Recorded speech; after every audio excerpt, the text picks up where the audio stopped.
उस पे दो ही व्यक्ति जाएंगे, वो भी जिस पे पास होगा। बाइक भी वही लेके जाएगा जिसकी इमरजेंसी होगी या जिस पे पास होगा। अनावश्यक भाई साहब एक दुकानदार दूसरे दुकानदार के पास भागा घूमेगा, ग्राहक भागे घूमेंगे, मोटरसाइकिल का चालान भी होगा, सीज भी होगी। और मैं बता दूं आपको, सीज जितने लोगों की मोटरसाइकिल हो रही, मुझे बहुत फोन करते हैं, वो कोर्ट से छूटेगी। लॉकडाउन के दौरान कोई भी बाइक नहीं छूटेगी, ना कोई वाहन छूटेगा अगर सीज हो गया तो। जो भी शर्तें हैं, शर्तें पूरी तरह वही लागू है, इनमें कोई फेरबदल नहीं है। केवल कि जिसकी मजबूरी है, बहुत ज्यादा आवश्यक है, वो आके अपना कपड़ा या घरेलू सामान जो ले लें, बाकी सामान बटोरने की जरूरत नहीं है किसी कीमत पे। ये धीरे धीरे सहूलियतें बढ़ेगी। अगर आपने 2-4 दिन अच्छे से निकाल दिए, हो सकता है आप लोगों के लिए और सहूलियतें बढ़ जाएं, जैसा भी शासन का निर्णय होगा। मगर आपाधापी होगी, हमें और एसडीएम साहब को क्लियर आदेश है कि हम ज्वाइंट रूप से रिपोर्ट देंगे, क्या सहूलियतें दी जाए क्या ना दी जाए। अगर हमें लगेगा कि हाँ आप गड़बड़ कर रहे हैं, मनमानी हो रही है, तो बस 10 मिनट लगे रिपोर्ट भेजने में। व्हाट्सएप पे जाती है, अब फैक्स पे भी नहीं जाती, या मेल पे जाती है तुरंत। और ये हो जाएगा कि मसवासी में ऐसे हालात नहीं कि उनको ये सुविधा दी जाए, और फिर भागे घूमना आप कहीं तक भी। लॉकडाउन तक कोई सुविधा नहीं मिलेगी। किसी भी व्यक्ति को अपने आप से ये नहीं सोचना है कि नहीं अब तो हमारी अपनी इच्छा से काम होगा। कानून होगा, कानून का जो भी कोई काम होगा कानून के दायरे में होगा। दूसरा, सुन लें, इनमें से काफी लोग शराब के भी शौकीन होंगे। शराब की दुकानों पर जो भी जाएगा वहां भी वही सोशल डिस्टेंसिंग का ही पालन होगा। अनावश्यक रूप से कोई नहीं जाएगा, मास्क लगाएंगे और उतनी मात्रा में लेके आएंगे जितनी वहां पर आपको अधिकार है। अगर शराब लेके इधर उधर लेके कोई सोचे कि मैं बेच लूंगा, कहीं उसका उपयोग कर लूंगा, कार्रवाई होगी। ऐसे ही माल के ऊपर बात है।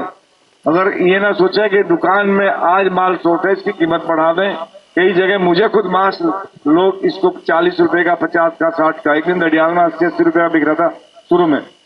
बुढ़े को हमने दौड़ाया, काफी सख्ती उसके साथ की है। कई जगह से शिकायतें मिली, स्टोर वालों पर जुर्माना हुआ। तो ऐसी बेईमानी मत करें। इस महामारी के समय जने कितने लोग अपनी यहाँ हलाल की कमाई का दान पुण्य कर रहे हैं। उसके हाथ से आपके हाथ में और आपके हाथ से उसके हाथ में आराम से पहुंच जाएगा। आपने समेट के रख लिया और उसके बाद फिर जो है दूसरा ग्राहक आएगा, उस तरफ फैल सकता है। इसी चीज को बचाने की कोशिश की जा रही थी, लेकिन जो त्योहार आ रहा है या इसी तरह की जरूरतें हैं जिसके कारण इन चीजों को छूट दी जा रही है, लेकिन सावधानी बरतनी ही पड़ेगी आपको। इसीलिए सैनिटाइजर का इस्तेमाल, जब भी आपकी दुकान में कोई घुसे, हाथ सैनिटाइज करा दीजिए कम से कम, क्योंकि हाथ से वो देखेगा। पैसा वो आपको पकड़ाए उसके पहले उसके हाथ सैनिटाइज रहने चाहिए, और आप पैसा रख के फिर अपने भी हाथ सैनिटाइज कर लीजिए। पानी, साबुन ये जरूर हर दुकान में रखा होना चाहिए। नाई की दुकान, स्पा, मसाज पार्लर या इस तरह की हालांकि यहाँ नहीं होंगी, नाई दुकानें होंगी, उनमें छूट नहीं रहेगी। मिठाई की दुकानें जहाँ पे इस तरह का वो बनाने का है वो नहीं रहेगा।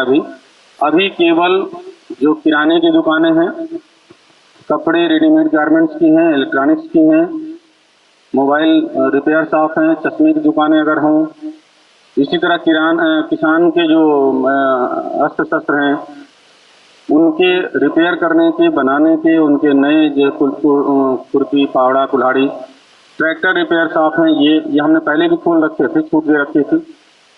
पेस्टिसाइड्स की दुकानें हैं, ये पहले भी छूट दे रखी थी, टाइम उनको दे रखा था। तो इस तरह वही चीजें हम किराने या और चीजें जो हम डोर टू डोर सप्लाई आपके माध्यम से कर रहे थे, और काफी हद तक अगर हम कहें कि फल सबके यहाँ पहुंच रहे थे, किराने का सामान कुछ तो पहुंच रहा था, कुछ लोगों ने सड़क से निकाल के अपने घरों में, गलियों में रख लिया था। हमने भी उनको कम छेड़ा, ये सोच के कि वहां भीड़ नहीं रहेगी, जो मार्केट में भीड़ हो जाती है वहां नहीं रहेगी, तो हमने कम छेड़ा। तो इस तरह काम चल रहा था। शराब की दुकानों को खोलने का आदेश हुआ है कल, वहां भी बड़ी लंबी लंबी लाइनें दिखाई पड़ रही हैं। उनमें भी वो शर्तें हैं कि 5 से ज्यादा लोग एक लाइन में एक बार में नहीं रहेंगे। अगर ज्यादा हो पाए गए तो दुकानदार के खिलाफ कार्रवाई की जाएगी। आपकी दुकानों में से दुकान के अंदर 2 ग्राहक से ज़्यादा एक साथ नहीं रहेंगे, बाकी सोशल डिस्टेंसिंग बनाए हुए बाहर रहेंगे। 5 से ज़्यादा किसी भी समय दशा में एक दुकान के सामने भी नहीं रहेंगे। कुल मिला के तो ये सब शर्तें हैं। इसके हिसाब से कल आप जो है 10 बजे से 5 बजे, हमें स्वार में भी यही टाइम दिया है और यहाँ भी ये टाइम रखिएगा, इसी समय के हिसाब से कार्यवाही करिएगा। लेकिन सोशल डिस्टेंसिंग, मैं बार बार कह रहा हूँ, सोशल डिस्टेंसिंग अगर टूटी किसी भी तरह से, ड्रोन कैमरे के माध्यम से या हमारे राउंड के माध्यम से, जैसे भी जानकारी हो, फिर उस समय हम आपको ये मौका नहीं देंगे कि नहीं साहब मास्क हमारे जेब में रखा था, ये ऐसे ही आ गए थे, इनको बार बार मना कर रहा था। प्राय यही बहाने करते हैं। पिछले दिनों जो लॉकडाउन रहा है उसमें निश्चित रूप से कुछ लोगों को बुरा लगा होगा, हमने बहुत जुर्माने काटे हैं। वो जुर्माने यद्यपि किसी के जेब में नहीं गए हैं, वो जुर्माने इसी बीमारी के लिए, कोविड-19 के लिए ही उसी फंड में गए हैं। लेकिन आज जिसकी जेब से निकले उसे तो कष्ट हुआ ही होगा, हमें कोई खुशी नहीं हुई इसकी। लेकिन अब अगर उल्लंघन होता है इतनी छूट देने के बाद भी, तो उससे ज्यादा कड़ी कार्यवाही जुर्माने के रूप में, मुकदमे के रूप में हम जरूर करेंगे। मुकदमा 188/269 का लॉकडाउन के लिए, अगर जरूरत पड़ी तो ग्राहक के खिलाफ भी और दुकानदार के खिलाफ भी। इसलिए जितनी जिम्मेदारी आपकी दुकान खोल के सामान बेचने की है, उससे ज्यादा जिम्मेदारी आपकी ये है कि इस बीमारी को फैलने के लिए किसी भी तरह से कोई प्रयास करने पड़े वो आप पहले करेंगे। सामान बाद में बेचेंगे, पहले आप ये ध्यान रखेंगे कि आपकी दुकान में सोशल डिस्टेंसिंग प्रभावित नहीं हो रही है। क्योंकि ईश्वर न करे आप अपने बिजनेस के नाम पे थोड़े से लालच में या थोड़े से लाभ के लिए जो काम करने जा रहे हैं उससे वायरस आप लिए ले रहे हैं। किसी ने भुगतान के पैसे दिए, आपको 10 का नोट पकड़ाया, 100 का नोट पकड़ाया और आपने ऐसे जेब में रख लिया, हो सकता है उसमें वायरस। इसलिए बहुत सावधानी बरत के सैनिटाइजर का इस्तेमाल करते रहिए। उसके हाथ भी सैनिटाइज कराइए, अपने भी करिए, ये जरूर करते रहिएगा। अगर आप लोग पूरी शर्तों का पालन करते रहे, हमें हस्तक्षेप नहीं करना पड़ा। क्योंकि देखिए होता क्या है कि हमारी गाड़ी आई, आपको सूचना मिल गई कि एक गाड़ी आ रही है, उतराया, जैसे खनन में हमारे साथ करते थे लोग, वैसे इसमें भी करते पाए गए। यहाँ भी दुकानदार लोगों ने फील्डिंग लगा रखी, बड़े बड़े दुकानदारों ने फील्डिंग लगा रखी थी कि जैसे ही गाड़ी अब निकली है वहां तहसील से, वो करने की जरूरत नहीं है, वो चोरी करने की जरूरत नहीं है। ये अपने लिए सोचिए कि अपना नुकसान आप कर रहे हो, अपने पड़ोसी का नुकसान कर रहे हो, अपने ग्राहक का नुकसान कर रहे हो, या ग्राहक आपका नुकसान कर रहा है। तो फील्डिंग की जरूरत नहीं है। और हम पता लगा आए, आपने दुकान बंद कर दी, हम चले गए, फिर उसी तरह भीड़ लगाई आपने, और आपके पत्रकार बंधुओं ने, साथियों ने फोटो खींची, वीडियो बनाई और डाल दिया उसमें कि मसवासी में जो है सोशल डिस्टेंसिंग की धज्जियां उड़ रही हैं। ये तभी होगा जब आप लोग असावधानी करेंगे।